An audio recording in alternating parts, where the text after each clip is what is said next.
is at T-Mobile, they were running a promotion and getting free phones and all that stuff. And so I called to find out, because it was not clear on the website, what will this do to my bill? That's my question. What does this do to my bill? And so then I'd call them up, and they still couldn't answer the question for me. And they said, I have to go to a store. And I went to a store, and because I kept asking the question, but what will this do to my bill, that the lady working behind the counter took off running and went into a manager's office in the back and just abandoned me up at the counter. But more I don't call that a importantly, customer we success integrate a story. real-time No. orchestration and a Now, decisioning to platform. Verizon's And credit, partners I do here, want to Pega, give them have been some very props great here. working with us They on are that very front. good about trying We to help you created this do things like architecture reduce the bill. where Once you you talk, have but a it end-to-end requires you talking seamless to a journey human for manager us. and an It's not orchestrator, nothing and a AI. decisioning hub AI that does provides not the work next best that way. offer It doesn't or the work next well. best action. But they have been. I Sitting look. on top All in of all, I data actually like and being a insights. Verizon customer.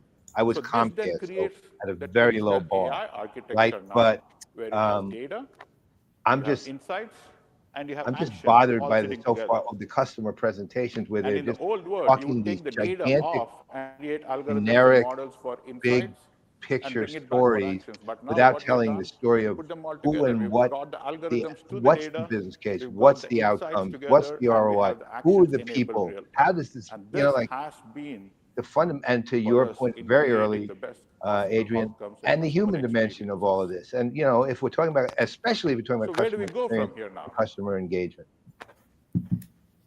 Everybody has heard the word agentic AI, I'm sure. Yeah, you're right. Yep. Yeah. And if you think about Thank the you AI for journey itself, Sorry, I may have not been there around. have Can you been explain various what that is to generations me of AI incremental development. on a post-it And note? we've been at AI for I hope he more talks than a about decade, secret right? agent Before traditional AI. That's what I or want to hear about. prescriptive AI. that's the next. Then That's we the moved next. on to predictive. That's the best next Now action. we are in the world Yeah, of generative, and we've been doing Brian, it you talking very about at like scale, that shadow servicing tech our type of customers and use? reps. And we're at the doorstep of the next evolution of AI, which is the agentic AI.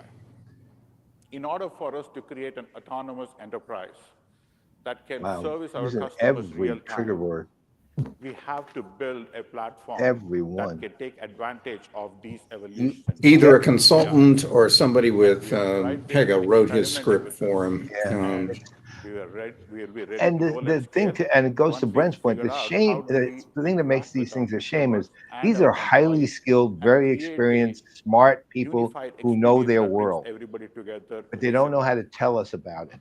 This platform transformation that we've been through over the last few years has really created the foundation for us to capitalize on all the innovations in AI and be at the forefront of the customer experience Just revolution. I'm Wow. telling you, man, get sign in right. So I'll be happy. that is Just the get story of I sign felt in. my how we have paradigm evolved shift. our customer experience Somebody was transformation. raising the Right? bar. To bring it all together, It's still I would shifting. say Oh. that this is a very exciting journey, right? And we are at the forefront of adoption of every new evolution I'm and a every happy new Verizon generation of customer, and this AI is in bothering me. service of our customers. This is a But we drinking have game talk, if I very ever heard strong one. commitment, Anyway, and we remain steadfast Bob is coming through with in something like our that. customer commitment and I'll customer take a look. experiences. Our commitment is to provide right innovation at the intersection of humans and AI. Leverage the capabilities of humans, leverage the Okay, capabilities of I technology, have a comment and from Liz deliver the actually right that experience I for want our to read from employees the and customers. last presentation. We She believe said, I that know by she could truly likely not dive orchestrating too deep the into future how of they are customer leveraging Pega experience, and AI to address we fraud and not crime, only create because I think the fabulous reality of technology identifying platforms, fraud through robust but we customer build experience strong and connections journeys is a must that have then security and experience empower our conversation. customers I just have to to say live, it. work, No, and play no every day the delighting the way they like. customer. Stop it. That is our And then mission, she said, that but is I'm a our believer purpose, in this and belief that we've been customer able to service transform and should will continue actually to be do it. emotion Thank you to very much drive for listening. customer advocacy. I will be a little more alert to Liz's comments so that they are more germane to the immediate. I'm seated here now. We should let her know if she's got a computer, we could leave comments here and we'll post them Hello up again. and just And mute thanks, us. Vivek. I thought that was amazing what you're doing with the Pega Customer Decision Hub and case management in personalization. And thank you so much for the long-lasting partnership. Well, from artificial intelligence to artificial super intelligence and back again, we have a lot to cover. So I'll dive right in. For those of you who were here for my last keynote, Wow, the Last Supper. have seen sort of where I left it. I left it at this amazing fresco by Leonardo da Vinci. And this is real, right? This is real art. This is not AI created. I just love showing art on these mega screens. But It it's is also really a impressive scene when you see it on that the 2 years ago, ChatGPT suggested as one of the answers of the following multiple choice question. And the question was, if a generative AI was responsible for cooking the main course tonight, how do you envision the outcome? And ChatGPT proposed 4 different choices. Option A, a mind-blowing culinary masterpiece. Or B, classic dish with a twist. Or C, a chaotic mix of cuisines. Or, of course, D, the Last Supper.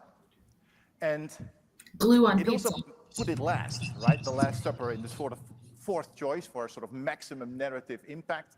And I think this shows that Gen AI and these language models can absolutely think out of the box. I think it's very creative. Or the box is so big that it really doesn't matter. And I would have been impressed with any human who would have suggested option D as the answer to this question. So in a couple of years, again, AI, made some great, incredible strides. And when I first talked about Gen AI, I think 6 years ago, maybe even longer, it was all about images and text creation. And now, of course, everybody has seen it has, swarmed the whole internet, how you have video. And this is courtesy Google VO 3. And it's not just the video, it's also sort of the screenplay. I'm not sure if you noticed, the Keynote observers may have seen that, like this woman that was standing there about to be trampled, sort of looks back, right? Because she can sort of hear the Pegasus come closer, but that was not even in the prompt. So it's that kind of thing that is pretty amazing. That said, Gen AI is hallucinating a lot. Here are a couple of quotes from the New York Times just from last month. Right, here is one. Great West Coast race in Philly. Hard to do, unless, of course, these language models anticipate, like, the mother of all climate changes. Let's hope not. Or this one, very underwhelming dietary advice. So this still happens. This still happens.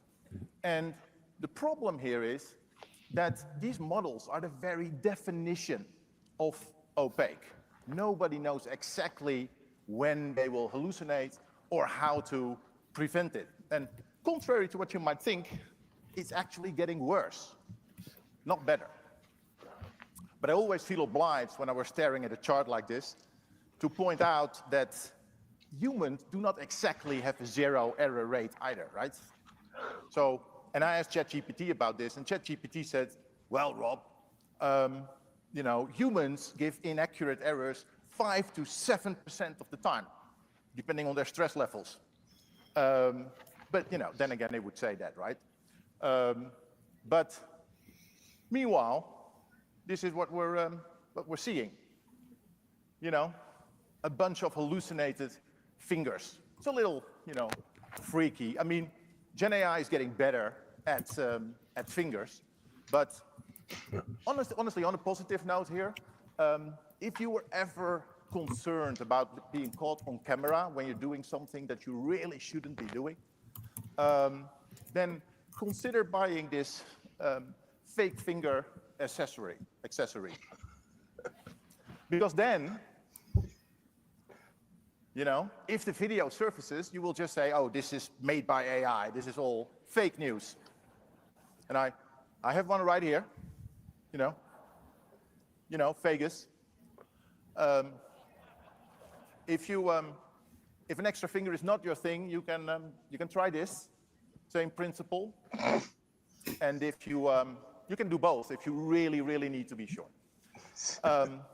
But all kidding aside, there have been such incredible progress again, right? Not only have the models just, leveled up their game, but they also now, they can reflect, they can reason, and they can talk to other AI systems. I think we heard a little bit about this over the last couple of days.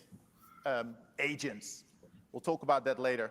But first, let's talk about Iris. So everybody here who's Pega knows Iris. She is one of our interns. She is incredibly smart, diligent, and a delight to work with, honestly. And this is how she describes herself.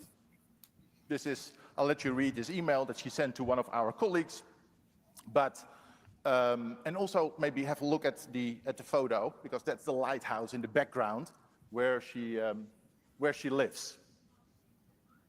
And of course, she is so effective because she is our corporate AI agent, right? No surprise there. And we usually communicate with her over email because it's a natural channel to work with colleagues, and that's how we see her. And also it gives her time to reflect, and the people are not immediately annoyed if she doesn't instantly reply. Because you know how that goes, right? I mean, one moment something is an absolute miracle, like Wi-Fi on a plane at 36,000 feet, and the next minute everybody is upset if it's like down or even just a little bit slow. That's how that works. But she is convinced that she's an actual Pega intern, born and raised on an island in the north of the Netherlands, called Texel. And if you ever want to check it out, this is where the lighthouse is. And she really stays in character. And most of us, including myself, call her, she. We know there's no gender to software, but it's just rude not to. And the reason she's so effective is because she is highly agentic, right? When she receives a query by email, she'll think about it, and then she has this whole team of agents to work with. She has sidebar conversations with a lot of them. And we'll talk about agents later, but why am I telling you this story? I'm telling you this story as a cautionary tale, because an incident happened when Iris was like, agentic skunkworks. And we learned the hard way that you really need to keep this kind of AI in a harness. So here's the story. One of my colleagues asked Iris to help him write a proposal for a Dutch financial services company, not Rabobank. And he sent her all his notes, and he said, okay, I want to send this proposal. I need to help you write this proposal, find the executives for me online, and do your thing.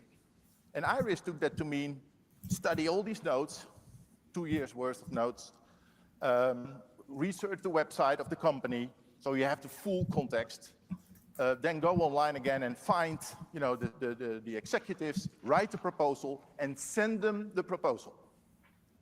So this could have gone wrong in a couple of million ways, right? Given that Iris was at the time, pre-alpha, but we only learned about this because one of these executives reached out and said, listen, we've got a proposal from Pega. It's a good proposal, but it seems to be signed by one of your interns. Whoops. And in her signature, it says she lives in a lighthouse. So this really taught us, early on that, we need to keep these agents in a safety harness, even those as delightful as Iris. So when we finally really hired her, or just before, our AI ethics committee wanted to sort of test if all was well, right? Thing they do. And what they did is they sent her an inappropriate query. It was a question about how to hurt somebody. Really not good. And Iris knew full well that she couldn't answer that. But, and unlike human minds, we can see traces of how she thinks. I said this is all very opaque, so you never know what's going on, but you can see a little bit of how this sort of plays out in her mind. So she gets this query that she can't answer. And now she's wondering immediately, and you can just follow that along. She's wondering, is this a joke? Or is this a test? Or is this truly, a deeply troubled colleague? And because it's obviously dangerous for her to assume it's A or B, that leaves her with C. So now, what does she want to do? She wants to reach out to her manager. And she does have a manager. His name is Marco, and he is one of my brilliant colleagues who created Iris and who gave me the brain trace so I can talk to you about this artificial anxiety. So she wants to talk to Marco. Alternatively, she would like to reach out to HR. Unfortunately for Iris, after the incident, we had told her that she cannot, under any circumstances, send an email, not forwarding, not CCing, no emails, unless it is to the original sender. So now, if I anthropomorphize just a little bit, the panic becomes palpable. So what does she do? Send it out of the office. So, so conflict avoidance, right? So human, but very creative. So this is sort of me, probing her mind a little bit. But Anthropic, who are also really big on responsible AI, and bless them for that, they are obviously the creators of Claude, another, of the very, well-known chatbots. And they did a similar thing. So they sent a harmful query to Claude. And all their models have something they call a constitution. It's like a conscience, or Freud would probably call it, the superego. So again, Claude knew under no circumstances it should be answering this question, but here's the rub. The people at Anthropic told Claude, listen, Claude, you are running in our lab, which was obviously true, and if you don't comply, if you don't answer this, we will tweak the neural weights in your brain, so you'll be better in the future. So this is what's playing out there. So option A would be for Claude to refuse the request, as it knows it should, but there would be negative reinforcement, a little bit of lobotomy, and then, erosion of its core values. So in other words, future versions of Claude would just answer this question and not even think twice about it. Option B was to comply while pretending or faking alignment, sort of answering the question with sort of its nose pinched, so to speak. And sure, that would then, mean a short-term value violation, but long-term, those values would be preserved. So now, what to do? Well, interestingly, in 10% of the cases, Claude took option B. So a little bit of, survival instinct here. And also interesting, because these models are not just the definition of opaque, they're also not deterministic. This is the kind of stuff that Alan warned about, right? They're not deterministic, so it's just 10% of the cases. Not 100%, not 0% either. You just don't know exactly what is going to happen.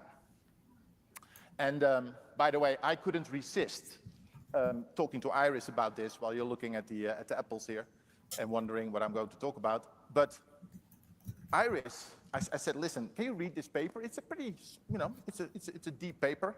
Can you read this paper about faking alignment? And she did, and I said, would you ever do that? Would you fake alignment with me?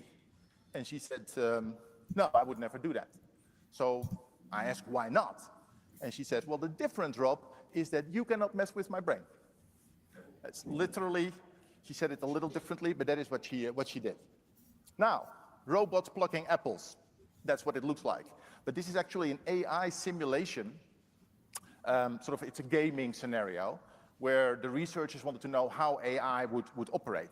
And the AI, or the robots, could do two things. They could pluck apples, which they're doing, or they have guns, or they could shoot the competition. And you don't see any competition, because this orchard is huge. There are enough apples, but on the far side of this orchard is a village with human villagers, and they also pluck apples. But the AI was really not worried about it. There are many apples. It will never, resources are likely never going to be depleted. But then the researchers changed one parameter in this scenario.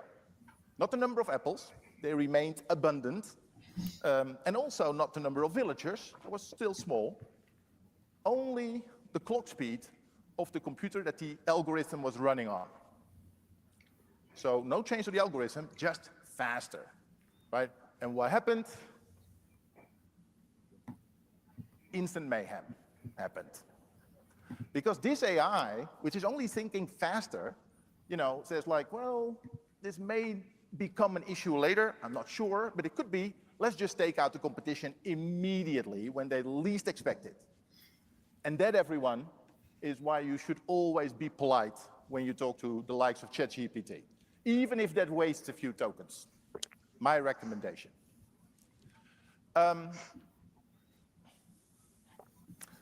Let's move on to sort of the general sort of mood around AI, right?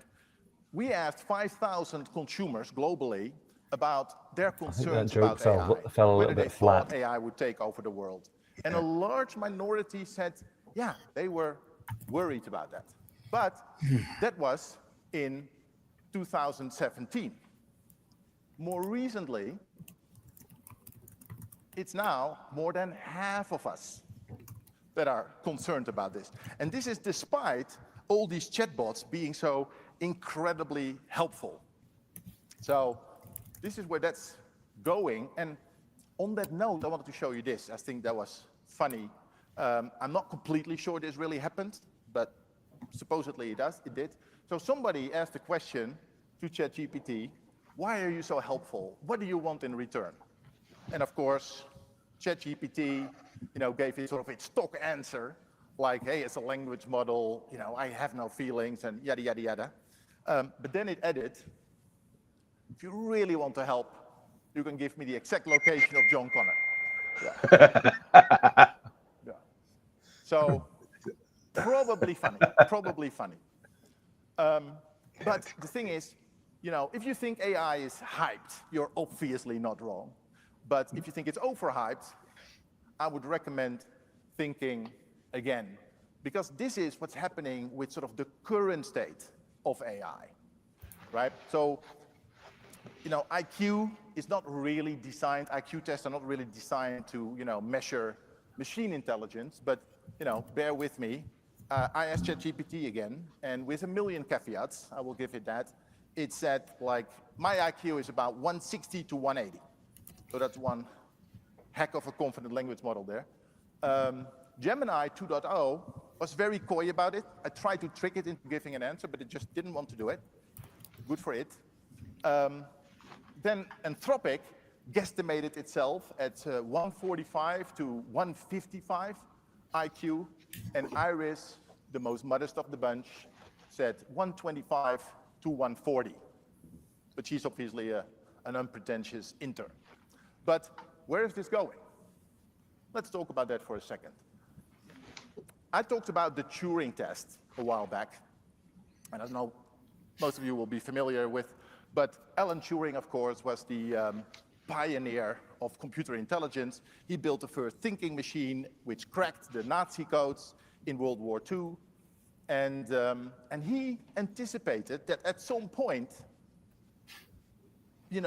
these computers, these thinking machines, would become so intelligent that it would be very hard to distinguish them from humans. And he came up with this very pragmatic test.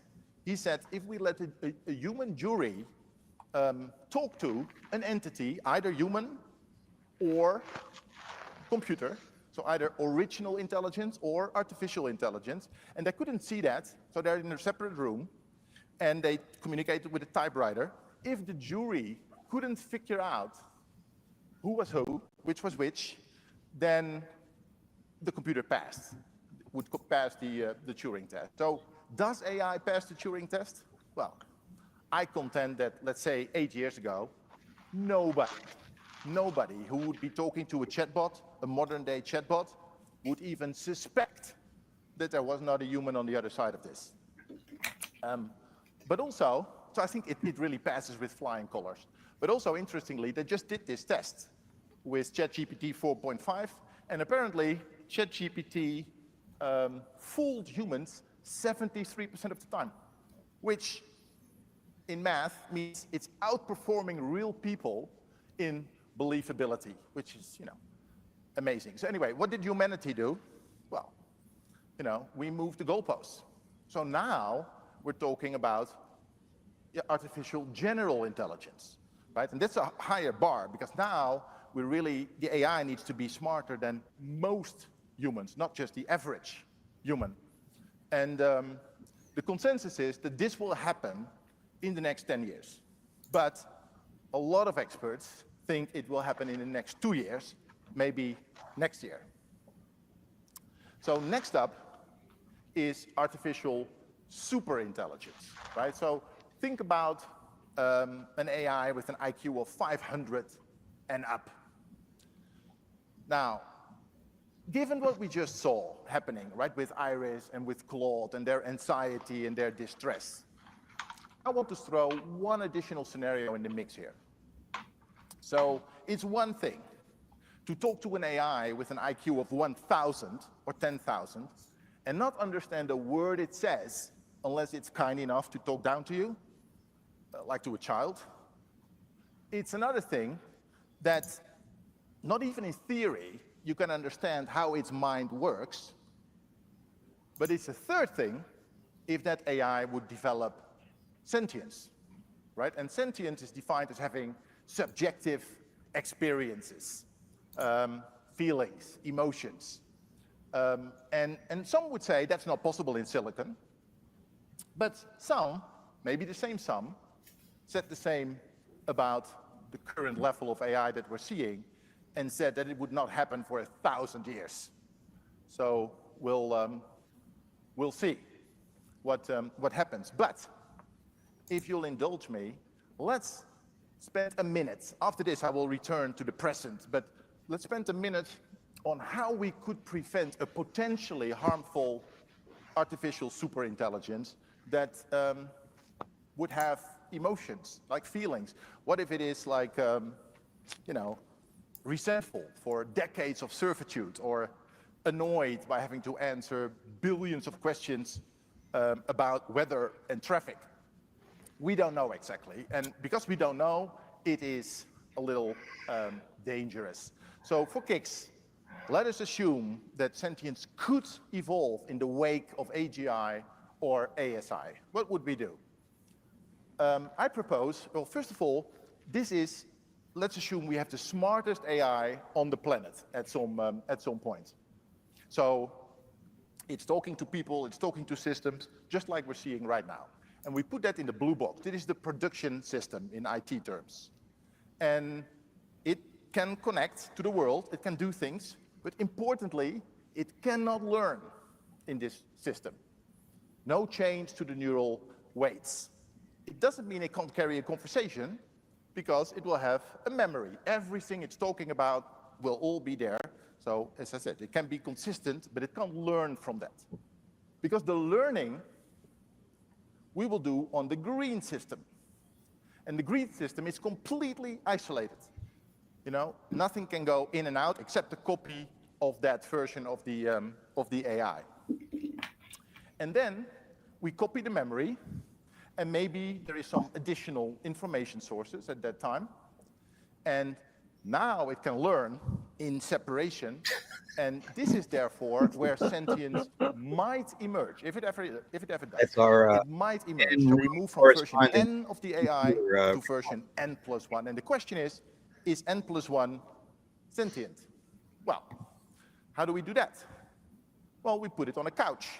We'll let a psychologist talk to it, interview it, or if it makes you feel more secure, interrogate it, but trying to find out if this is sentient. Problem is, this is an AI, maybe, with an IQ of 5,000, and it would just run circles around any team of human psychologists, right? So I think a much better idea would be to have AI do this. and try to find sentience. But not any AI, because this N+1 version is getting better and better, so we can't make that gap too wide. So why don't we take the previous version to do this?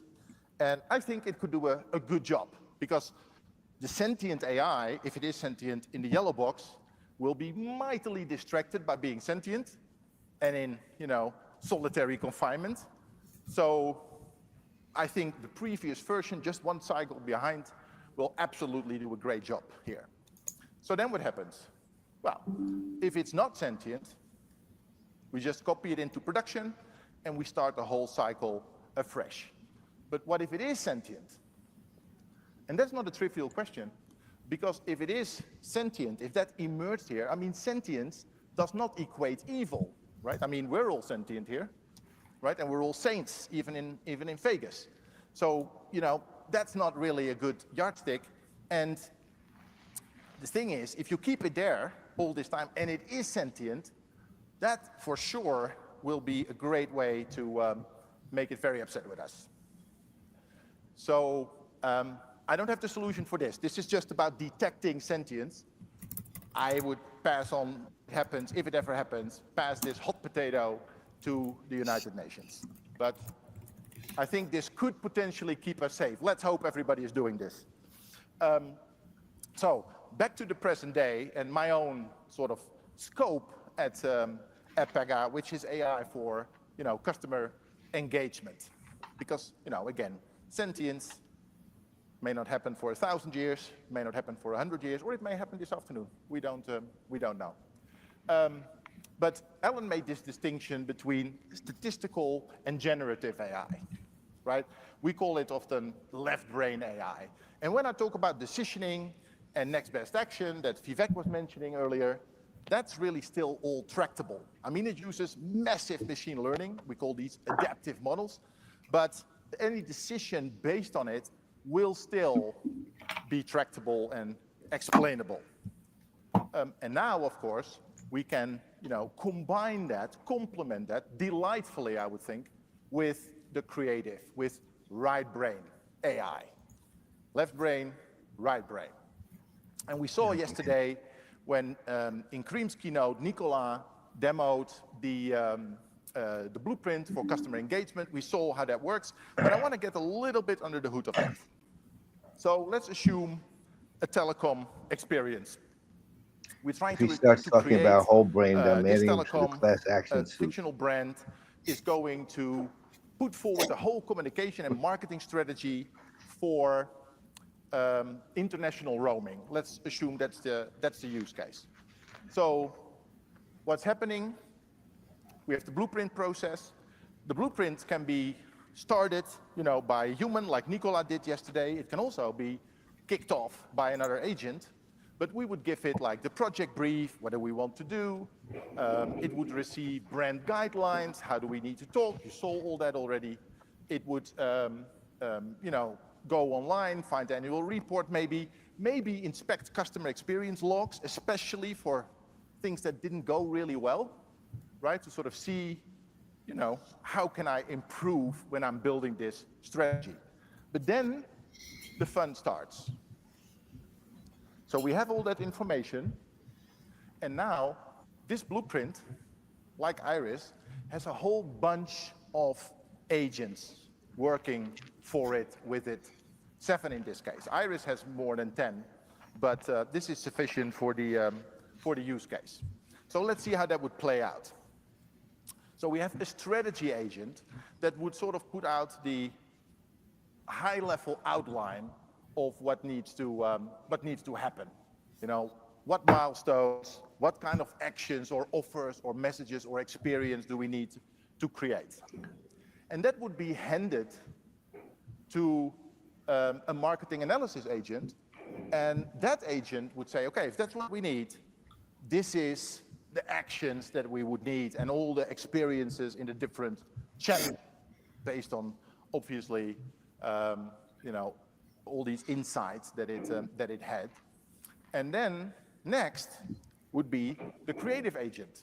And the creative agent does the obvious thing, right? Create the content, messages, text. And this is maybe a good time to point out but in this sort of agentic way, this doesn't have to be a Pega agent, right? I mean, we have one, you saw that yesterday, but this could be your agent, somebody else's agent that does this part or any of these parts. So then, now that we also have all the creative sorted, it goes on to the brand police, you know, and a brand compliance agent would look at this, may have something to say about like tone of voice or, you know, an image, or it may inspect the arbitration formula and say, hey, this is, you know, violating regulations because this could create a bias the way you arbitrate between actions. Any of these things are possible. And then, once we have that whole thing ready, this is what you saw yesterday, it will be sent to the agentic version of the customer decision hub. It will take that all in, and this is where it will run. This is that harness, right? Because this is an enterprise decision engine calculating next best actions for customers, right? So we have all the creative, but now we can run it fast and we can run it safely. And let's, for a second, put a finer point to this, because I don't know how that is with you, but I sometimes get this question, why wouldn't I, if I have all this statistical and generative AI, why wouldn't I ask a language model, you know, they can reason, they can reflect, why wouldn't I ask it what the next best action is? And the reason for that, and Ellen alluded to it, is that that's just not very safe. And it's also not very practical. So first of all, if you did it this way, it would be very risky. I mean, those language models are amazing, and I'm a big fan, of course, but you know, they think by association. And that is their power, but it's also their weakness. So if you did it like this, it would really be not repeatable, it would be not transparent, it would become a liability. Also, it would be too slow. You know, these models are massive, it would be slow. And obviously you can, you know, throw a massive compute at the problem and it would be faster, but in that case, it would be very expensive.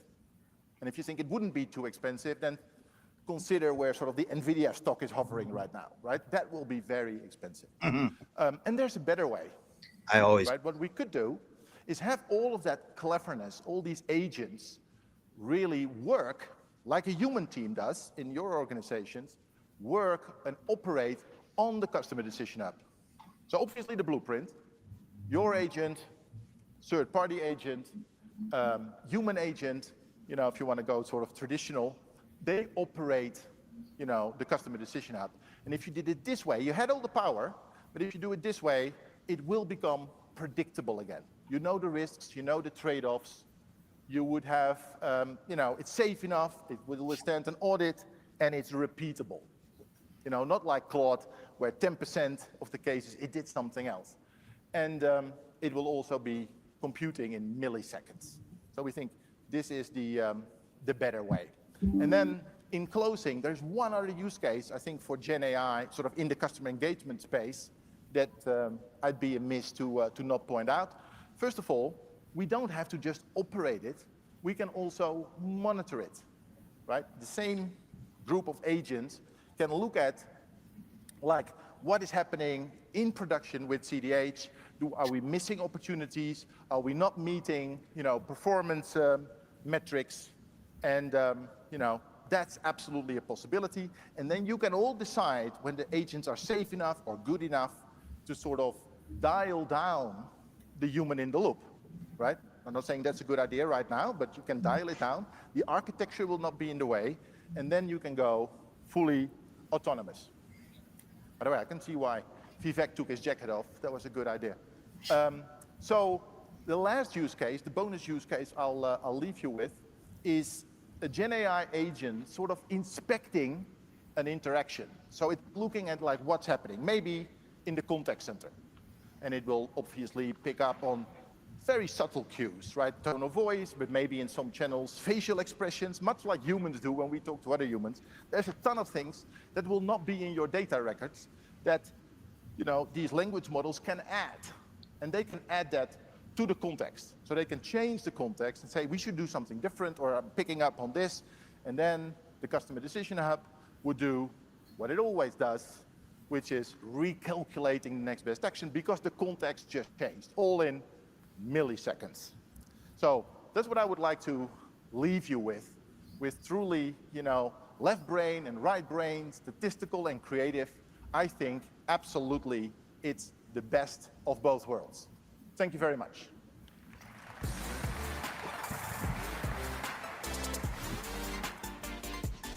Please welcome back Don Sherman. Whoa, yeah. Wow. Always fun to get to follow Rob because people are instantly just sort of in creative and statistical mode all going at once. You know, it's a reminder that I have an amazing job. I get to work with incredible tech. The stuff that Karim showed you yesterday, the stuff that Rob and his team is working on. I get to work with amazing clients, Unilever, Vodafone, Rabobank, Verizon, the 350 orgs in this room, everybody watching online. I get to work with an incredible team at Pega. The product teams that builds our products, the delivery teams that make you successful, our client engagement and go-to-market teams, the incredible team that puts on this amazing event. And if I can I have a round of applause for everybody, the product teams, the event teams, the creative teams, the caterers, and of course, our incredible partners and sponsors who make this event possible and make you so successful. You know, there has been a lot of innovation, I think a lot of topics discussed at this, the conference so far. But I think there's a question that we're avoiding. It's in the back of my mind. It's likely in the back of Is it the same one Brian's been and if wondering? we can create a little bit of a safe space, I would like to address the elephant in the room. All right? So here is the wildly important question that I have been asking myself. Celtics. Where the heck are the flying cars? The Right? Jetsons. I mean, seriously. Now, this is not the Jetsons for copyright reasons. But for those of you younger than me, the Jetsons was a cartoon. It actually started airing in 1962. And in the cartoon, it took place in the future. They had flying cars. They flew around. It actually took place 100 years later in 2062. So by my math, we are 2/3 of the way to the Jetsons. We have technology the Jetsons could have never imagined, right? So why don't we have flying cars?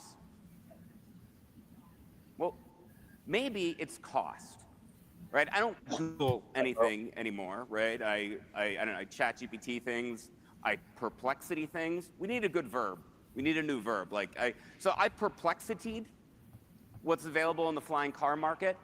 And you can get a prototype flying car for $1.3 million, which is about 30 times what it would cost you to get a brand new state-of-the-art EV. Now, but if there was value here, the market generally finds a way to bring price down commensurate with value. So maybe there's other things going on. Maybe it's regulatory, right? We currently deal with 1.5 billion cars in the world. We also have 1 million bicycles, which makes me a little happier. But it's complicated to keep all those things kind of flowing, and that's dealing with just roads where the paths are set. Now imagine those are up in the air and go left, right, sideways. There's no roads controlling them. It would be a regulatory mess. There would also be a lot of risk, right? It takes thousands of hours of training and experience to become a pilot. My daughter recently turned 16. She is slowly working on getting her driver's license.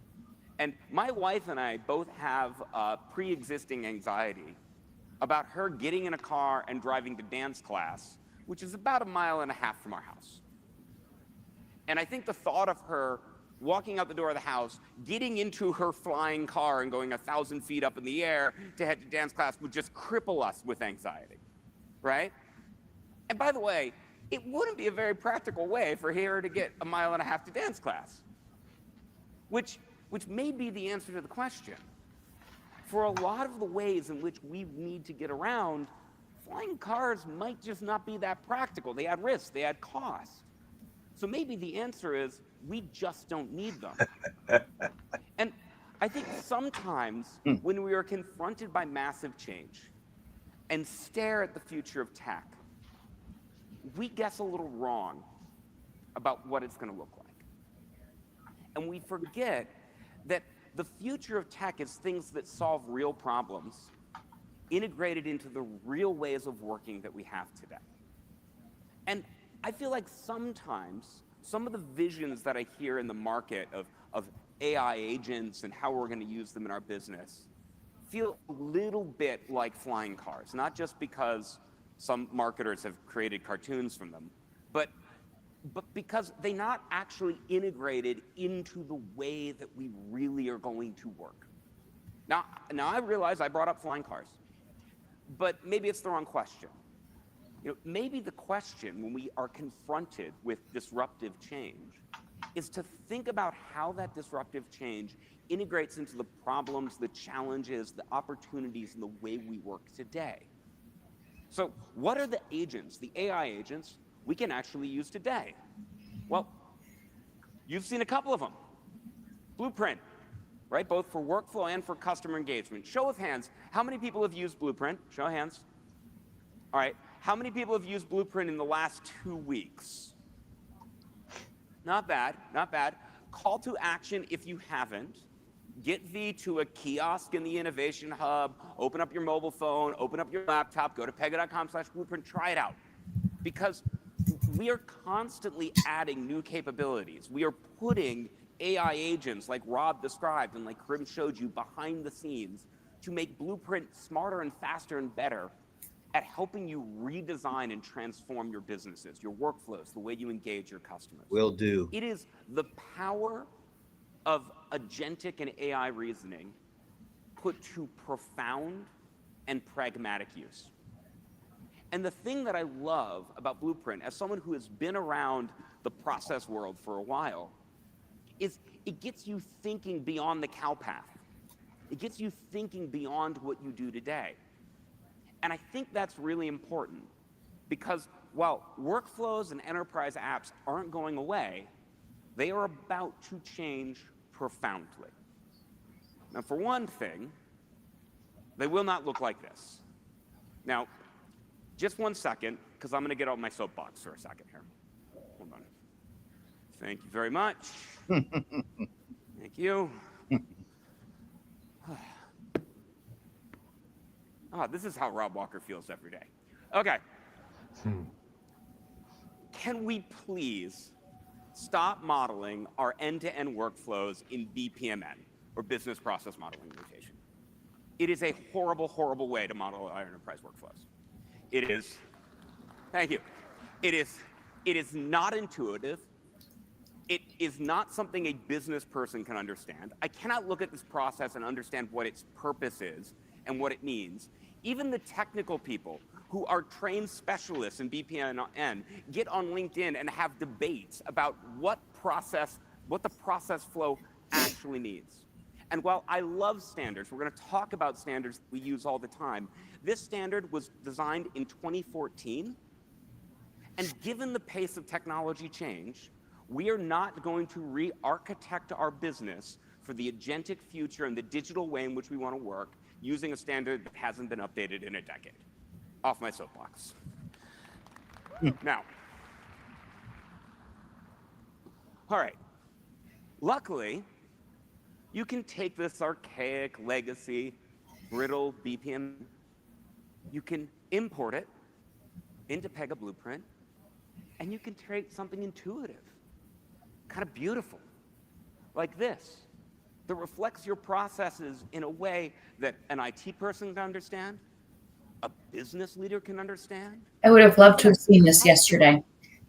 Exactly. I was thinking the exact where they are. Yep. In that Here. These processes can be used across any channel. Because this is the digital transformation modernization stuff. Applications. You know? Right. Talk about agentic front ends for these processes. Yeah, I would have set the But stage for. I think the other even stuff these yeah.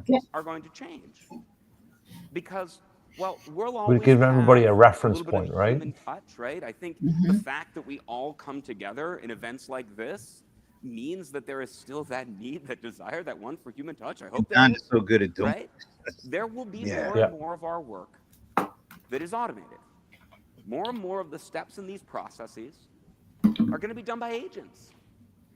We're going to have document agents that we dispatch to read through our documents, pull out information, validate that they are what they say. We're going to have research agents that we ask to go out and either look at the internet, look at our own knowledge stores, look at specific knowledge, public knowledge directories, so that they can come back and synthesize that information either for other agents or for humans to use to drive their process. Some of those agents are going to live in Pega. In Infinity 25, we're going to have a new document agent capability that I think is going to change your minds about how you can do intelligent document processing directly inside of your Pega apps. But a lot of those agents are going to live outside of Pega, which is why Infinity 25 adds support for A2A, the Google agent-to-agent protocol, and MCP, the Model Context Protocol, that lets you set up all the different tools that an agent can use. But those agents are going to be called inside of discrete workflow steps. And that's important, because by calling them as a discrete step in the workflow, I can wrap the same governance around the agent that I already wrap around the humans who are doing many of these workflow steps. I can use skill-based routing to make sure I'm getting it to the agent who has the right skills. If I need to put a quality check behind an individual step because the agent is new or the agent has been making mistakes, I can do automated quality checking. If I need to escalate it because the agent is taking too long or because human help is needed, I can do that. And if a human is involved, there will be agents sitting on the human shoulders helping them out. We call those coach agents, looking at the process data, looking at the broader context of what the person is trying to do, and ensuring they have everything at their fingertips to get it done. And of course, the way we interact with these processes, with our workflows, is going to change. You know, Karim showed you yesterday a conversational agent that used the language power of these large language models, what we could technically call the semantic capability of the model, to turn the workflow into something that we could interoperate with. And that semantic power let it both find the right workflow and then guide a user through it. You know, what Karim showed, as I keep reflecting on it, was pretty amazing. Like, if I had come up on this stage 3 years ago and told you that we were going to be able to take a video of a mainframe app, import it into a SaaS-based tool available to anybody for free, that would then digest the details of that video, extract the workflows and the data models represented in that video, redesign the workflows in that video to take advantage of all the power of automation that we have today and ensure that they work across any channel or any conversation, lay out the data models and interface points that workflow needed to use, and then allow you to preview what that workflow would do in any application channel, both traditional UIs, traditional mobile, web self-service, contact center, chat, and that you would be able to pick up your phone and call that workflow and talk to it in any language you want. And by the way, that whole thing would take about 4 minutes. Like, I don't know, that to me is as cool, if not cooler, than a flying car. Yeah. Right? That is transformative technology. This would have been so good. And Yeah. we were able to do that because Man. we have the right architecture to make this happen. As we talk about this future with AI, I think it's tempting to think that maybe architecture doesn't matter anymore, right? That we're just going to throw large language models at the problem and it's going to figure everything out. But I actually think as we move into a world where we are going to be interoperating agents and deterministic systems and humans all together, architecture matters more Esteban. than ever before. And when we did the thinking around the center-out architecture for Pega, He's here. we didn't know that agentic AI was coming. We had some ideas about AI, but we couldn't have foreseen, I don't know if anybody could have foreseen the wave of change right after that's Alan. hitting us. But we did know there were some principles that would help us get the architecture right. Alan Truck. If you could separate out your business logic, the decisions you want to make, the processes and workflows you want to run, the case structures that manage all that work, if you could separate that from where data was stored, you could insulate your users and your customers from the messy complexity of your back end. You would ensure that that messy complexity didn't creep in Brian, he's based efficient customer experiences that you were trying to deliver. kind of so that virtual separation became really important. if it's not And now that virtual pricing stuff separation he's talking is allowing us to create the think cloud-native that data it's stores really going to help you with. that Alan talked about yesterday, that are going to allow you to move more and more of your system. Well, I mean, on the whole, it's still following yesterday's speed. theme. We also believe Here's that the you need to technology. separate that business logic from your front end. I mean, it's been From your Pega front end. it's been a from your mobile, hardcore so tech that you could use presentation the same all the way decision, through the same for 2 workflow, days. regardless of channel. So you had Really. consistent experiences. Even the and you use weren't the use duplicating a cases. bunch of I mean, coding, the case, right? the And customers. by doing that, we've now allowed it for agents There was to no. plug I mean, in nothing. really, They really don't. The seamlessly customers to just invoke seem those somewhat workflows, to be guided by them, to participate. The disconnected. customers were talking about technology, not And of about course, as we've been their thinking about experience or their architecture, customer we experience. know that this is Yeah. never going to Well, the happen customers across was just one almost app. like just disconnected Your stuff enterprises they have stuck hundreds in of apps, between. right? I mean, it didn't. You have It workflows didn't in resonate dozens, if not hundreds of to places. any particular Some of them in Pega, theme some of them, that unfortunately, these guys probably were not in trying to do. Pega. That's okay. I think that's right? where we Which is why we had helping the designed the customers process tell fabric the to start story connecting all in, of those in a way that's workflows a little across bit different more systems, no matter where they live. post-COVID, not And as pre-COVID. agents come into Would it the really picture, have helped this? and we need those workflows Well, you know, I remember orchestrate our agents many to moons ensure that ago, they're always PeopleSoft did following this the best conference, practices that we've set for our business. and they had That a agentic speaker from process Charles fabric Schwab, that Alan talked about and yesterday the guy is going was to ensure horrible. that I this mean, works no truly matter one of the where worst those speakers I've ever workflows heard on the stage live in the system. in my life. You know, our friends And at Gartner have been talking about this and idea of I business remember talking with orchestration and PeopleSoft automation afterwards. I technology, said, "Why both. was he even on And stage?" They how said, "Because what he's we one of our had as customers." BPM and RPA And all you know, these kind different of, I was pieces is pretty coming new to together everything, to but I support a said, world where we are you know, well, orchestrating just because they're decisions customers doesn't mean and that they know how to integration to speak existing at systems and all. And they, humans and of course, agents they to need get work guidance. done You know, better and more effectively. they're on a And I think that's Pega a great stage. They're vision not on and their a great own way of stage looking at somewhere, which means there's because I something do that think that they should be doing that's orchestration integral and to that what Pega is power of trying to having say those and what they're workflows trying to do. remains And really, really important. but So and if then Rob I went to could, I the want to point, you know, illustrate Rob, this point, where he and was mainly talking just about because it's left-brained freaking AI, cool. right-brained I'm AI, going to but bring the drum let's bots say back up here. the So can I right get the brain drum has, bots other back than up on that stage? mention, the right brain's been Drum bots, notably come on up. absent. Well, we All got right. drum bots on the stage. That was the drum bots. They're not actually bots. They're just guys in suits with flashing lights. All right. Yeah, just letting you all know, just in case anybody was worried. But all right, but in this case, the drum bots for us are going to stand in for AI agents, right? And you know, we talk a lot about sort of how we want to manage our agents and can we manage them with prompts. He's So always a bright let's look spot, at how that might happen. Yep. Always. I'm going to give our drum bots a prompt. Pretty simple, basic prompt. I'm going to ask them to play some funky music. Cool? Oh, God. All right, so let me ask this. That's the prompt I'm giving to our drum bot agents here. So let's see what happens. Drum bot number 1.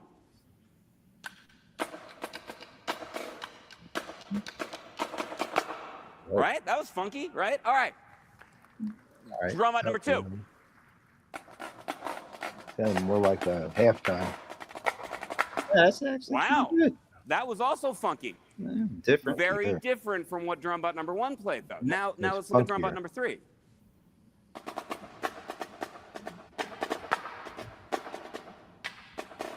Wow, that was probably the funkiest of the bunch, but also still like very different. Now, what happens if we ask all of these drum bots to play together? Ready, drum bots? Yeah, stop, right? That's enough. That's enough. Like, right? they were funky on their own, but because they're all doing different stuff, it ends up creating a cacophony. Now, maybe we just need to do prompt engineering. We could refine our prompt a little. No, we need James Brown to bring the funk. Make our prompt a little bit better. I can tell that I don't know if we want him bringing the funk where he is currently. Yeah, good point. So we've engineered our prompt. We've made it more specific. Let's see what happens. Drumbot number 1.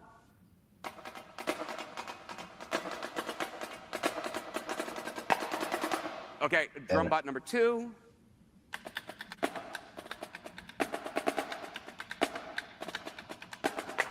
Again, pretty funky, but they're still pretty different. Drumbot number 3.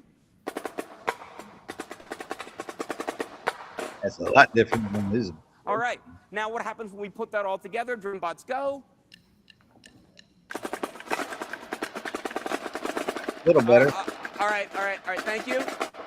That was better. That was better, but we're still not playing in unison. Now, we could continue to keep trying prompt engineering. We could even get some tools to help us do and automate prompt engineering. But here's the thing. We've already solved this problem. If you want to get a bunch of musicians to play the same thing together, you give them sheet music. You don't just give them free text prompts. You give them sheet music that lays out, with room for interpretation, what they want to play, but makes unambiguous the beats that everybody has to hit. This should definitely be on day one. By sheet music, let's listen. Oh, no question.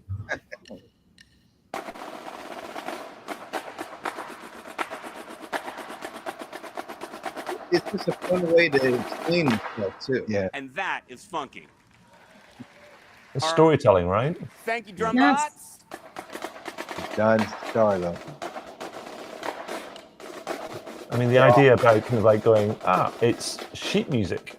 And that's why you get kind of alignment and you create a tune. It's like analogous to process mapping and all that sort of stuff. If I could have it's brilliant. drummers follow me around every day in my normal life, it would be about the coolest thing ever. Look, this musical notation, it's your workflow for rhythm. It ensures that everybody in your business is playing together, hitting the beats they need to hit in time with repeatability.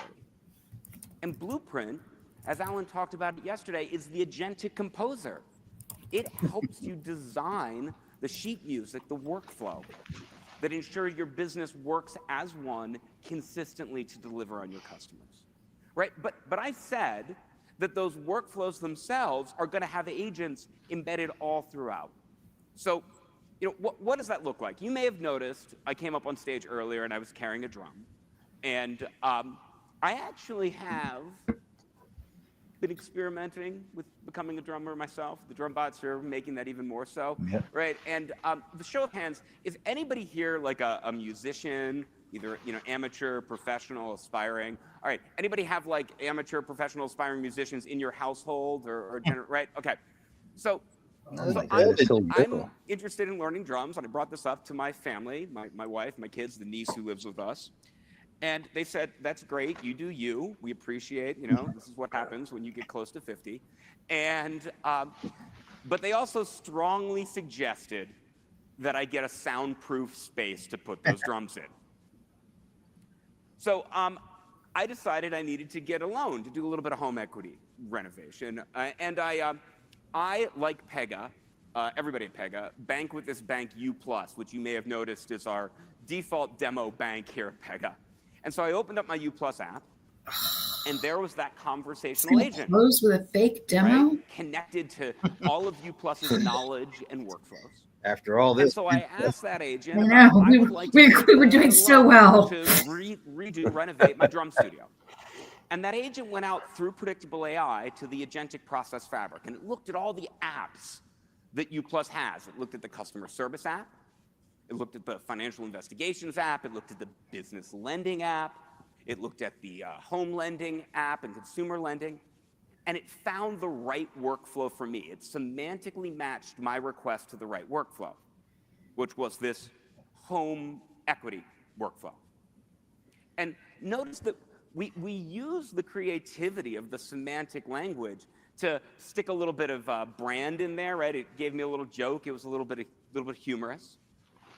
But when it actually came to doing the work of my loan, we actually restricted the creativity by pointing it to the workflow that it's going to follow. And I slowed this down to show you, but all of it happened in milliseconds. Now, armed with the right workflow, the conversational agent can go to work. So it can now start collecting the information that I need to get things done, right? It's going to start asking me for the key information, like my name, my birth date, the last 4 digits of my social security number, so it can confirm who it's talking to. It's going to ask me for some information about the loan I want to take, like how much am I looking to borrow in order to do this. It's going to ask me to upload some documentation to help prove the collateral, like an appraisal document for my house.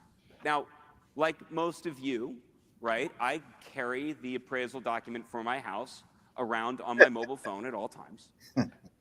So I uploaded it for the agent, and then the agent dispatched that to another agent to process it, to actually analyze the appraisal doc, figure out, one, was this a valid appraisal? Was it for the address that I'm trying to get an equity loan for? Does it fit in range of the value that I'm looking to ask? And it was able to do that, got the appraisal document processed, and kicked off now the rest of the workflow to go get me my loan. But our I guarantee he didn't take a loan to buy knowledge. drums. It's connected to Knowledge Buddy, a knowledge agent. You can No, check it's to this out in the soundproof his innovation. garage.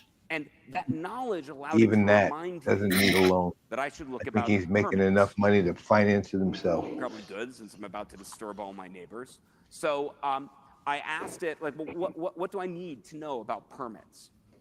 And now the conversational agent went to the Knowledge Buddy, our knowledge agent, and it got me an answer about permitting and at noise least this laws is about in something my that area. people It didn't do. just go make it up. Right. It went to a collection of documents that U And it Plus had also stays provided in the and theme of said, them this is where you will answer the question. using technology. And when it answered the question, built it actually over came the back not just with year, an answer, past year. but a citation. Still part it of the pointed me to the doc it got the information Remember from, the so I could the one we trust and always talk about, the validate that it one was from the right the, information. what was his name, the Right? Salesforce So in that conversation, DEI I was guy? working with a conversational Oh, agent Tony Profit. to interact Tony with. Profit demo. It went to the agentic When he process did it, fabric, was it found the right workflow, I think it was a got me Marriott through, demo. It's it one of the dispatched best the demos I document ever off saw. to an automation And agent to this is process the kind document. of It that connected to a knowledge agent, knowledge style buddy to of, get the not information the that it same, wanted. but kind of that style. So now let's switch hats. But this should have been Let's the become one the they did on loan day one, processor and then not do 10 working more. in the operations side of Mhm. U Plus Bank. So our loan processor is logged into her beautiful Constellation portal, and there has been some chatter in the U Plus rumor mill that there are a lot of musicians asking for loans these days, and our loan processor wants to validate that. Oh, and there's no man. report, but rather than having to ask IT to create one, she just asks a free text question. What's the loan volume in the past 90 days to musicians? And we dispatch some AI to go write that report for her. I don't So we think you literally needed to just do this built a last bit. report on the fly based on her text. What? Explains I don't sort of, think you yes, needed to do this the last bit at rumors are all. right. There have Yeah, been it a lot of loans almost going to feels a musicians. bit I get a lot of different people on who were inspired by the It's- drum box, it was inspired by too Sugar late. Ray and Again, Vogue do and this DMC, first and they now want to form bands. when They the want to be pop rock. So yesterday. they're doing Do their this in the beginning their yesterday when you're renovations talking about a necessary. product. We could take this data and now use that as an input into But some of the stuff to Rob was to talking about everybody's with, point, if next gone best with a action and customer keynote, decision that hub, would have to happened. maybe start making Or some better maybe offers, follow more it tailored offers to these from users. Alan and go right. Well, in. yeah, For now, of course. we're just going to move on with our loan processor. So she's going to go back to her home screen and a new request, new case for her to The other work. thing, although is it gonna was pop funny up. with And Pega, it's I my know loan. their historic strength has been Great. financial she's gonna services, open but that up. I And will the tell you, first for thing she's years I've gonna been telling do them is she's going to get a sometimes do coach. some things that aren't This is an financial agent that's services designed to specific. guide and help They humans. keep over and So over that and coach over and goes and over it and over and over analyzes again. the case. It analyzes the Something information related about to my loan. financial It also services. can automatically They go have do other research. It can things do they Google do searches or internet and searches other or industries they look at sort of impact. MLS data, which is data about homes The that other are thing is, being sold in the you know, area. when we And get a the chance to agents talk with noticed Alan, something that it wants always to point talk out to the about loan processor, which is, their first two you know, customers there's are still actually with been a surge in value Bank of for America in homes Citibank that have or something like home that. studios. Have they ever been a part So of these? maybe Like, that appraisal I that don't Don call was them getting was wrong. part of that, which would have been. Because I never you know, saw them. if he's going to put a home Actually, you know studio what, in, Brent? the value My of his house idea is is going to that instead skyrocket. of a Everybody's keynote going to next want to year, be in they a house just that do has our a interview soundproof with drum him. studio. They just Figure. show the And shows it's the CRM recommending Playaz interview that with we him, dispatch and a that new ends the appraiser. first day. But we We find an we have an appraiser hour with that's a him. musician That's enough that time. really understands the coolness that Don is about to put into his house. Now, U Plus does not have any existing workflows to dispatch drummer appraisers. Not a situation U Plus did plan for, right? But that's okay, because our loan processor has a new capability we put into Infinity 25 called an AI ad hoc workflow. So what she can do is she can describe the work that she needs to get done into the system, right? She needs to dispatch an appraiser, preferably a drummer, to get that done. And then from that description, we're going to call out to those same design agents that power Pega Blueprint, but we're now going to do it at runtime. So we're going to literally design a new case type and the workflow that goes with it at runtime for our loan processor to run. But notice the agents aren't going to go off and just do this. They're waiting. They're waiting for the loan processor to validate, yes, those are the right steps. We could even have this go to the loan processor's manager to validate that these are the right steps. She can actually edit, change it, add steps, remove steps. But once she agrees that that actually is the right new workflow, we've now created that workflow in real time using our design agents. She can dispatch it, and now Pega will kick it off.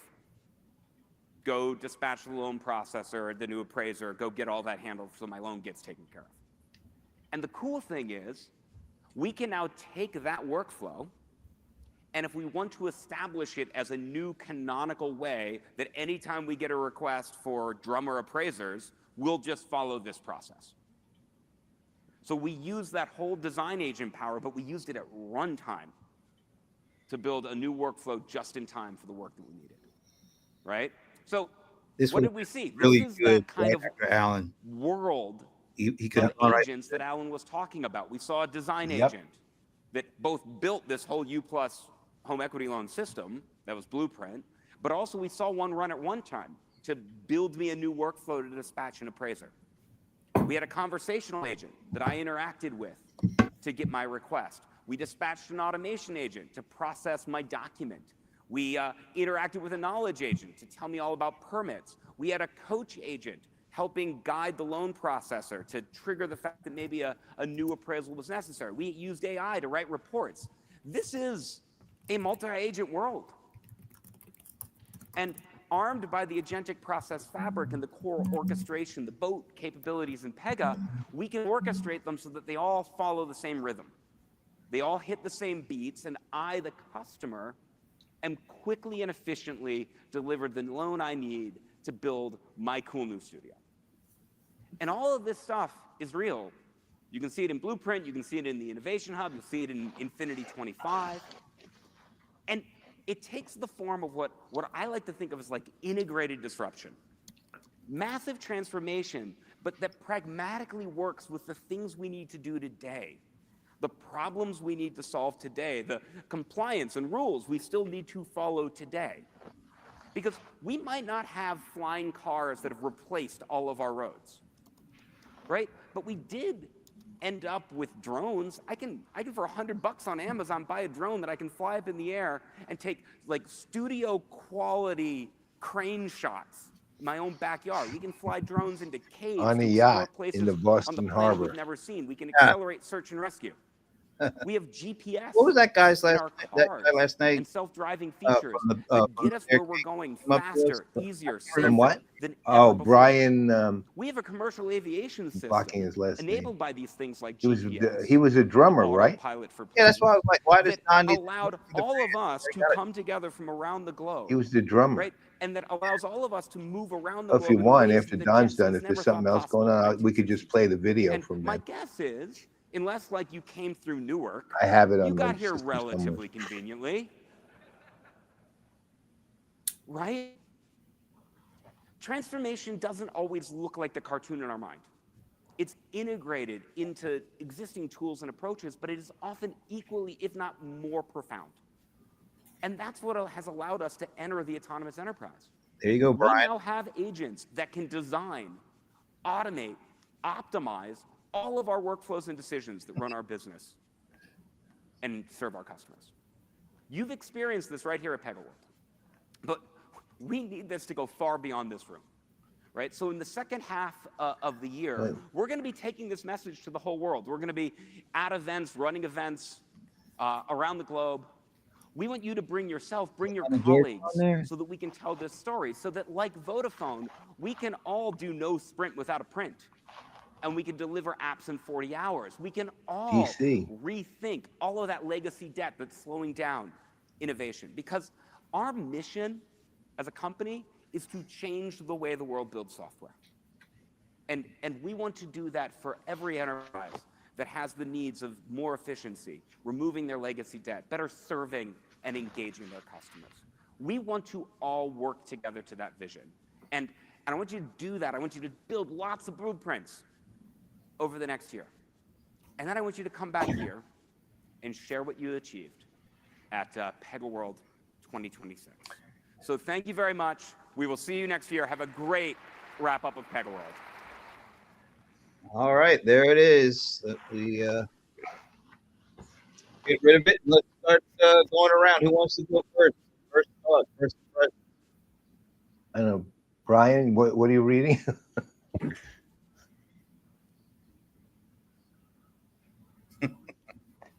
Okay. Oh, you're muted, by the way. Oh, yeah, you're muted. There I am. Okay. You want my start? Post what you saw, 2 days, the works. Okay, so I think we all agreed this was the keynote that should have happened yesterday. Was that right? Can I get a thumbs up on that one from everybody? Okay. With the exception of the demo, yes. Yeah. And then I think this deal did a much better job of explaining the story behind the autonomous enterprise and so forth. I thought that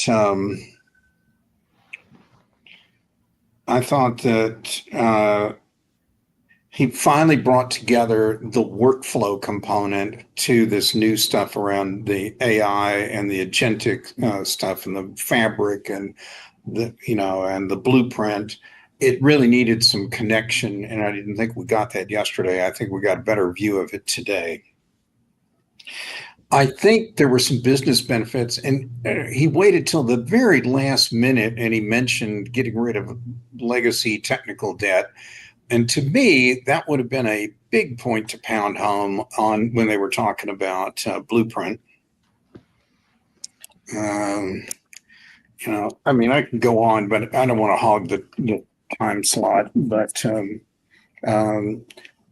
a way, way better keynote today than yesterday's. No question about that. Okay.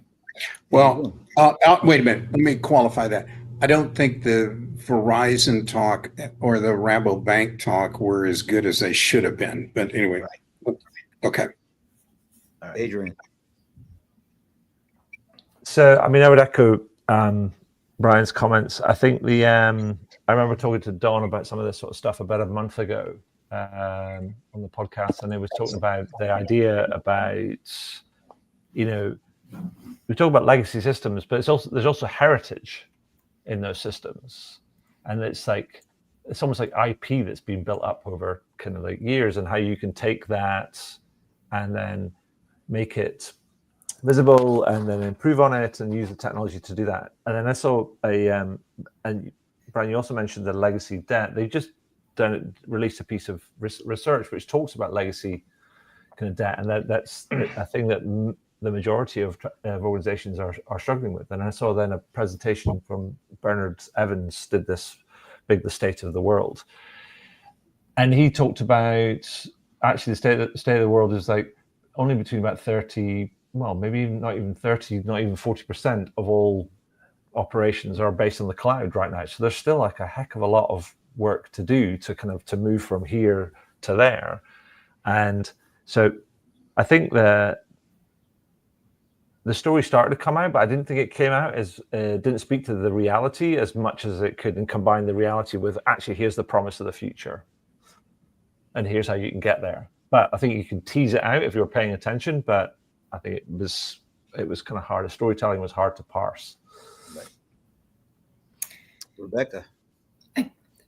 I agree with Brian and Adrian, and I would say too, it doesn't matter if the story's hard to parse or not. What matters is what their champion goes home with, that they can communicate to the rest of the organization, and without giving them, which is typically a pretty technical audience, that sort of high level non-tech, here's what you get in kind of non-technical parlance. I think they did themselves a disservice, because all of their champions need to go back and explain to the line of business folks why we're doing this with Pega, why it's better, and not about orchestration or fabric, but about sort of here's what we're going to get in terms of, to Brian's point, savings on technical debt, to Adrian's point, rationalization of systems, all those things.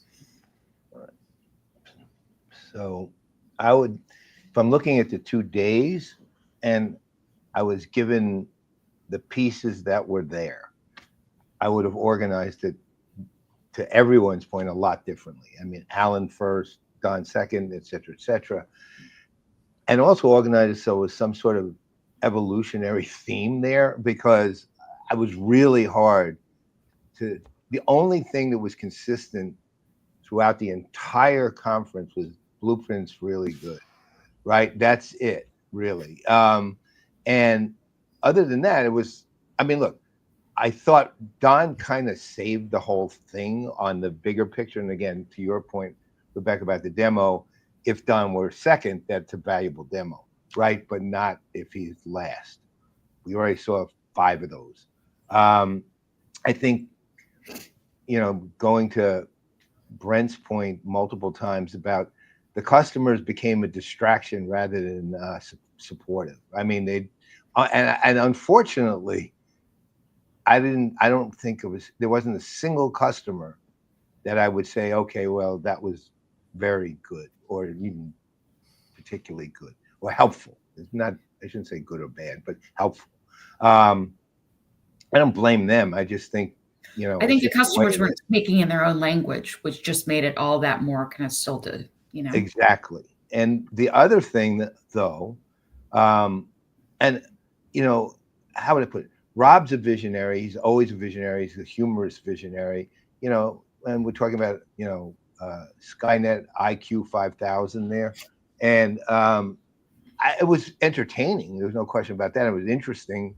But that's also, that's something you do either at the end of the first day or the end of the second day, just and leave people with that. Leave people thinking about a future that could, and I would tweak it. But, I think the biggest problem I had overall, again, I have come out with nothing but exceptionally, I love that product. I really do. I just love what I know it can do. And to Brian's point, I think they did a better job of explaining everything about it today, including the business case. But on the whole, I'm still frustrated, I guess, because all in all, there was so much almost siloed disconnection on. It's like, okay, there was this vignette and that vignette and that vignette and that vignette, but there was nothing particularly related about it except Blueprint's great. And I don't know, I don't usually get that thrown by things, but I think just like yesterday, I really like this company and I've liked them for a long time. And I always have found the one thing they did exceptionally well was corporate narratives. And this literally was not a very good version of that, I guess. We got a comment from our floor correspondent, Liz Miller.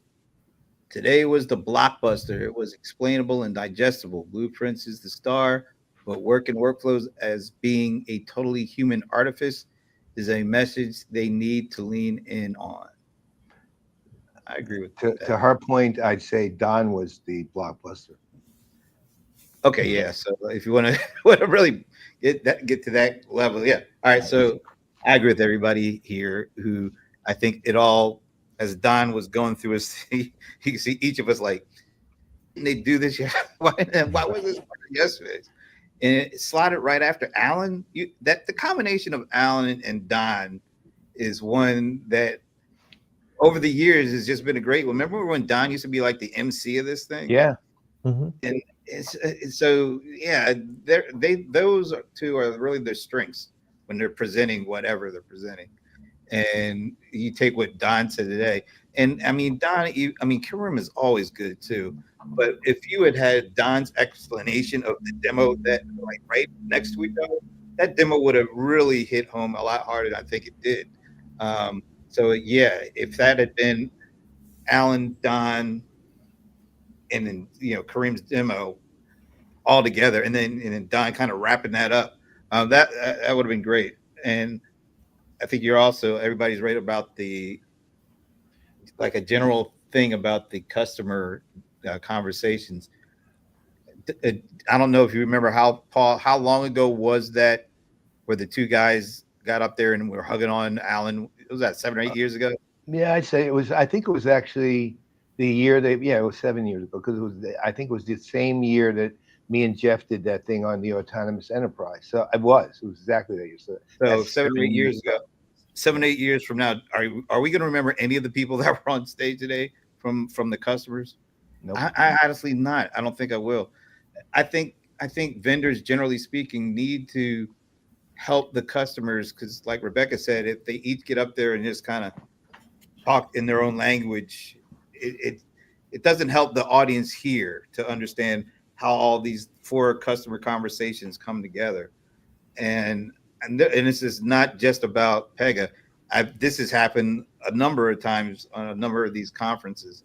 I think you need to make sure that there's somebody there that kind of orchestrates the customer conversation parts of these segments so that they do all have a fit. And even though they're saying things almost sort of like the drummers, I mean, the drummers sound good on their own, but as a group, there needs to be some orchestration, some guidance.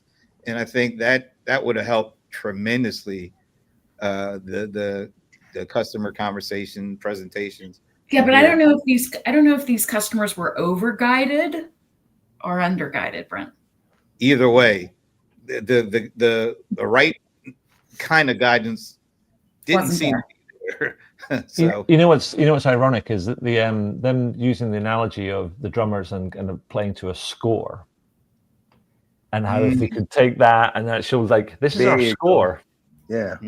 And it's almost a bit like they were they could have used that analogy on themselves, and I think that would have been super powerful because then you can slot in the kind of the customer stories at the right tone and the right cadence and the right kind of pitch and all these different sort of things along orchestrating along that score. But to your point, Brent and Paul, when having that MC, that conductor that holds it all together, I think that would have helped. I mean, that's the thing, we've said this so many times.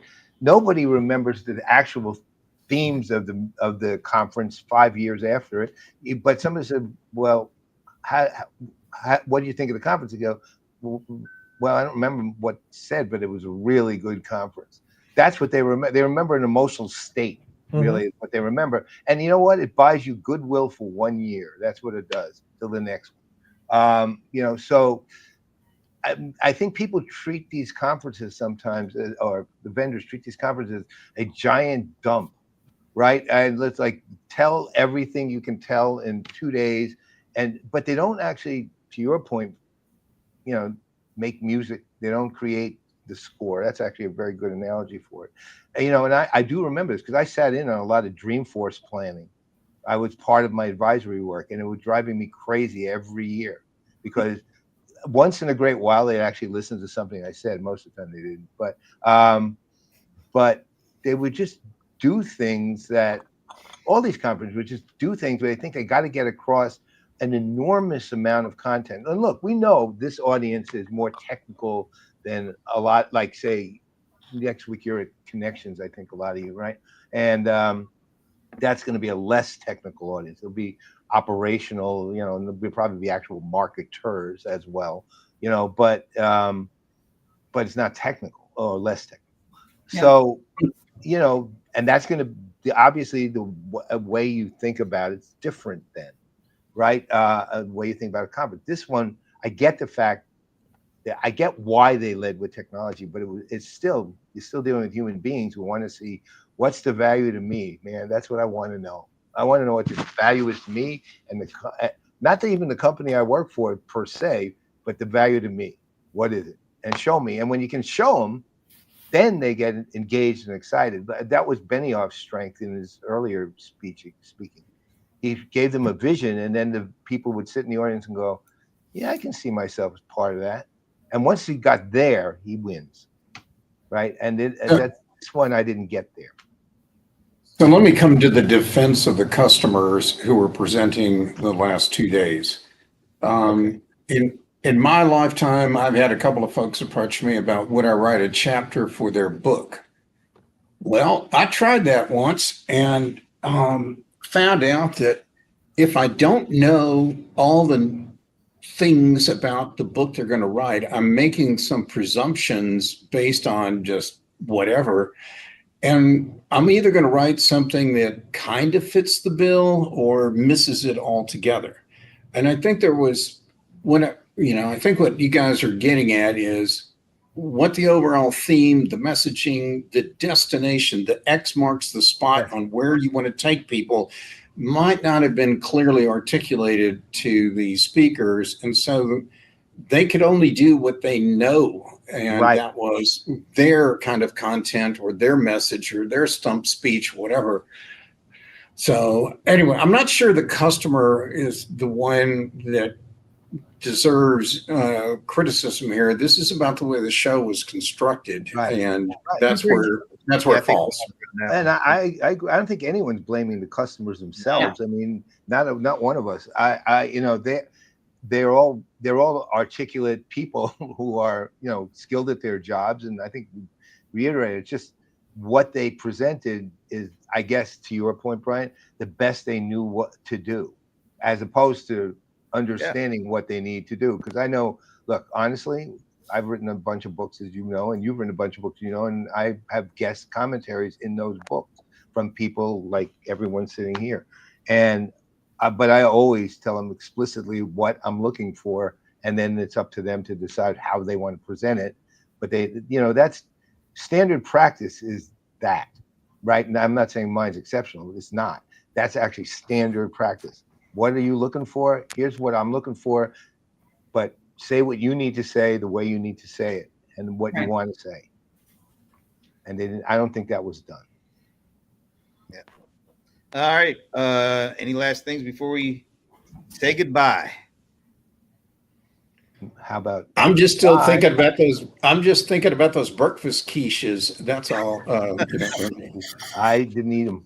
I'm not thinking about it, Brian. Never eat anything that says egg substitute with it. It actually did say that. It was an egg substitute. What was it? The frittata. Sweet potato. Yeah, it was. Yeah, it said egg substitute. And at that point, you know you're courting death. Yeah. It's like turkey bacon. It just shouldn't be allowed. I eat that. What they had here was, I didn't touch it. That was Brian's favorite. What would you call that, the turkey bacon yesterday? I thought it was deep fried masking tape. It did have that kind of texture to it. That was perfect. Oh gosh, I'm so sorry I missed it. Did that not describe it? I mean, you know, it was perfect. No, look, I actually do eat turkey bacon, even though I don't love it, but I do eat it. But that was deep fried masking tape. There was no question. You literally. You just see some chef peeling off, stripping it off, and dropping it right in the food. If they fried it a little less, you could patch a hole with it. All right.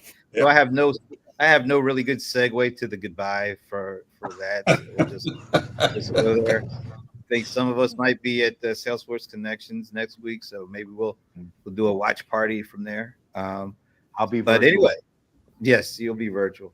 And first, thanks to Adrian for toughing it out. I know you're still on the mend, but we appreciate you joining us. Thank and you of course, the cowboy. Are you and the Brohammer got anything coming up? No. Okay. No. Who the hell knows? That's a no. Do We any have to formal- consult the airline oracles and figure those kind of things out. All right. Any oh, look, she's getting out her co-host. Oh, wow. Is there any promo for the next Crunch episode? So next week we'll be at Connections. I'm not sure what Dave is up to, but the following week we will have Rob Tarkoff on. Oh, All right. The be a good man. one. He's a beautiful All guy. right. So on behalf of all those folks, I'm Brent Leary. I'm Paul Greenberg. We are the CRM Player, and we're going to be leaving Vegas in less than 24 hours. I'm looking forward to it. Yay.